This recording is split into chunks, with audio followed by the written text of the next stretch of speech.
One of the key things, I suppose, in figuring out if you are in perimenopause is we know a lot of women lose work days through being in perimenopause with heavy bleeds, again with mood swings, palpitations. There are so many symptoms that it can be quite useful and empowering for that woman to be able to take back her life and sort of go, okay, I now know what's happening to me.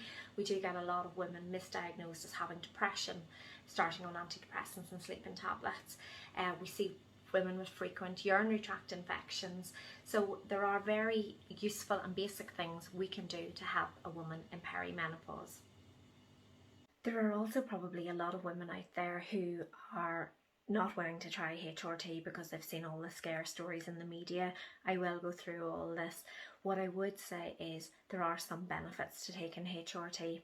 We know that women typically going through perimenopause and menopause are at higher risk of diabetes, they're at higher risk of cardiovascular disease, they're at higher risk of developing osteoporosis, they have a higher risk of obesity, and as we get older we have a higher risk of dementia. All those things have been associated with estrogen. So actually taking estrogen can be very beneficial. So I'm not saying every woman needs it. I would only take it if we are symptomatic and find the symptoms very debilitating, but there are some very good benefits from taking HRT, so I would never be worried about taking it.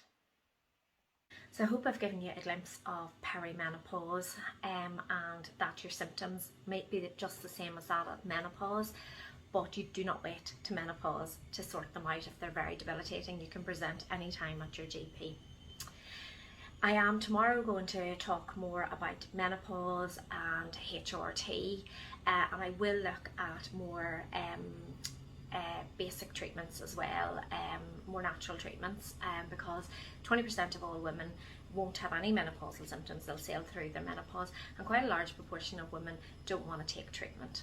I also want to dispel the myth around HRT and breast cancer, so I will talk about all that over the next few days. And if you have any questions, pop them in the little box here and I will go through them at the next talk.